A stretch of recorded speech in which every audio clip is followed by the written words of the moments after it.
আসসালামু আলাইকুম রহমতুল্লাহ। হ্যালো বন্ধুরা, কেমন আছেন সবাই? অনলাইন স্কুলের পক্ষ থেকে আমি ওবায়দুল হক আপনাদেরকে স্বাগতম জানাচ্ছি আরেকটি নতুন টিউটোরিয়ালে।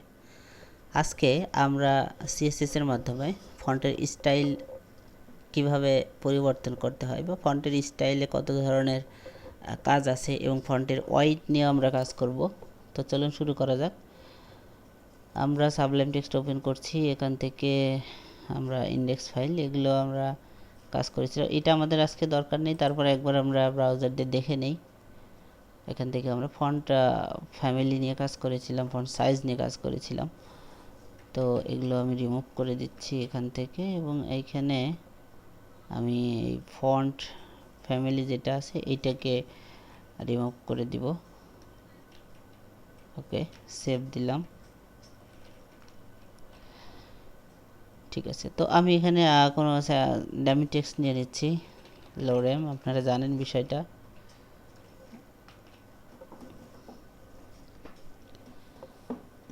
এখন ফন্ট আমরা যেহেতু ফন্ট স্টাইল ইউজ করব, দেখি এখান থেকে ফন্ট স্টাইল কত ধরনের ফন্ট স্টাইল আছে। ফন্ট এই যে এখানে স্টাইল আছে, আপনি চাইলে লিখে দিতে পারেন, কোনো সমস্যা নেই। নর্মালি যেটা থাকে সেটা হলো ফন্ট স্টাইলে নর্মাল, এটা থাকে। আপনি চাইলে এটাকে দিতেও পারেন, নাও দিতে পারেন, এটা এভাবে কাজ করবে। আচ্ছা, এরপরে আপনি যেটা চেঞ্জ করতে পারেন সেটা হলো ইটালিক। আপনি যদি চান আপনার লেখাটা একটু বাঁকা হবে, যেটা আমরা ওয়ার্ডে দেখেছি, ওয়ার্ড এক্সেল এক্সেসে দেখেছি, সেক্ষেত্রে আমরা এখানে ইউজ করতে পারবো এই যে ইটালিক, আপনার ফন্ট স্টাইল ইটালিক। এই সেম কাজটা আমরা এক অবলিক দিয়েও করতে পারি। দেখুন অবলিক, তবে অবলিক সব জায়গায় সাপোর্ট করে না, এটাই একটা বিষয়। কিছু কিছু কিছু ব্রাউজার অবলিক সাপোর্ট করে না, আবার কিছু কিছু ব্রাউজার, তবে লেটেস্ট যে ব্রাউজারগুলো আছে সেগুলো মোটামুটি সবাই সাপোর্ট করে, এই জন্যই এটা। তো এই হলো বিষয় ফন্ট স্টাইল। এখান থেকে আপনি ইটালিক, এখান থেকে ইনহেরিট, যে ইনহেরিট মানে হলো আমরা আগেই বলেছি প্লটের ক্ষেত্রে ইনহেরিট দেখেছিলাম। তো ইনহেরিট মানে আপনার যেটা এটা এর যে প্যারেন্টস থাকবে, প্যারেন্টসের যদি ফন্ট স্টাইল কোনো থেকে থাকে সেটাকে সে কী করবে, কপি করে নিয়ে নিজের ভিতরে অ্যাপ্লাই করবে, এই হলো বিষয়। তো আমি এটাকে ইটালিকই রাখছি এখান থেকে, ইটালিক। ওকে, তো দেখুন এটা কোনো চেঞ্জ হবে না যেহেতু একই কাজ, অবলিক ইটালিক। এরপরে আমি ফন্ট ওয়াইড কাজ করব। ফন্ট ওয়াইটের অনেকগুলো স্তর আছে, দেখুন বাই ডিফল্ট এটাই থাকবে নর্মাল, এটা কোনো চেঞ্জ হবে না, দেখুন কোনো চেঞ্জ নেই। আচ্ছা, এরপরে আপনি ফন্ট ওয়াইড, আপনি যদি চান যে বোল্ড করব তাহলে ফন্ট ওয়াইড আপনি এখানে বোল্ড করে দিতে পারেন, বোল্ড। এখন বোল্ড আপনি চাইলে এখানে সংখ্যা দিতে পারেন, এখান থেকে 100 দিতে পারেন। 100 হয়তো চেঞ্জ আসবে না, অল্প একটু চেঞ্জ আসলেও আসতে পারে। 300 দিতে পারেন, কোনো চেঞ্জ নাই। বা এখান থেকে আপনি 700 দিতে পারেন, এখন হয়তো চেঞ্জ আসবে। এই যাই হোক, আপনি বোল্ডও দিতে পারেন, এইভাবে দিতে পারেন, 900 দিতে পারেন, কোনো সমস্যা নেই, বোল্ড। ওকে, আর একটা বিষয় আমরা আজকে দেখব,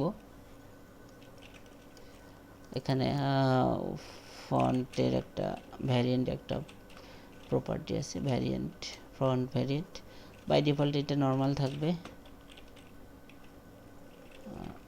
নর্মাল। আর একটা অপশন আছে সেটা হলো স্মল ক্যাপস। দেখো এই যে প্রতিটা, এই যে এটা দেখুন এখান থেকে একটা বড়, আবার এই যে এখানে একটা ডট আছে, ডটের পরে একটা প্রথম অক্ষরটা বড়, এই যে এখানেও তাই, মানে প্রতিটা ডটের পরে প্রথম অক্ষরটা যেটা হবে সেটা হবে কি বড়, এবং বাকি সবগুলো অক্ষর কিন্তু এখানে চেঞ্জ। তো আমি এখানে যদি ফন্ট ফ্যামিলি ইউজ করি, দেখুন এখান থেকে ফন্ট ফ্যামিলি এখানে আছে, ফন্ট ফ্যামিলি আমি ফন্ট ফ্যামিলি একটা চেঞ্জ করে দিচ্ছি এখান থেকে ফন্ট।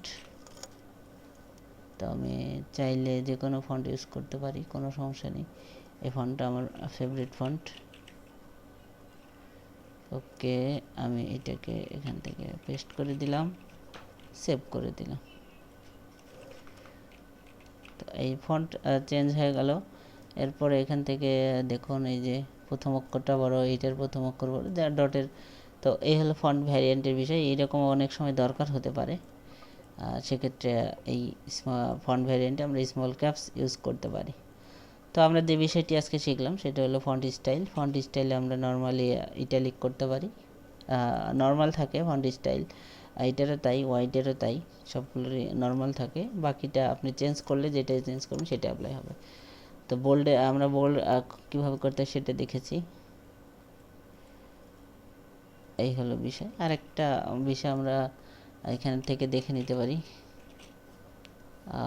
না এটা আমরা পরে দেখব। টেক্সটের বিষয়গুলো, টেক্সট আমরা একদিনে টেক্সটের যাবতীয় প্রপার্টি যতগুলো আছে সবগুলো শিখব। তো আজকে এ পর্যন্তই। যারা বুঝতে পারছেন না অবশ্যই কমেন্ট বক্সে জানাবেন, আমরা চেষ্টা করব যথাসম্ভব আপনাদেরকে ফিডব্যাক দেওয়ার জন্য।